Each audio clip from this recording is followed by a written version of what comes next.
Nakaban pala sila. Akala ko nakakotse. Sama ako dyan. Andun si Ate Sofia. Bakit? Ba't niya ka? Hindi ka kapatid. Wait lang. Unang ko yan. Ang galing. The best timing. Pag-unan ako. Takina mo, di ako magkakit. Yung ano na lang since day one, paborito namin ni Koske. Para makatulog ako. Kala ko di ka sasama. Basan to. Di na nga ako nakita ni Mek kanina. Nakita niyo pa ako.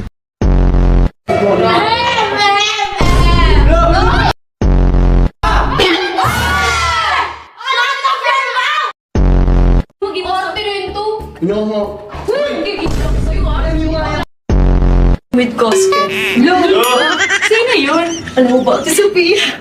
Ayun, nagawa na nag-iisa. Nagpapatibok ng hearty ko.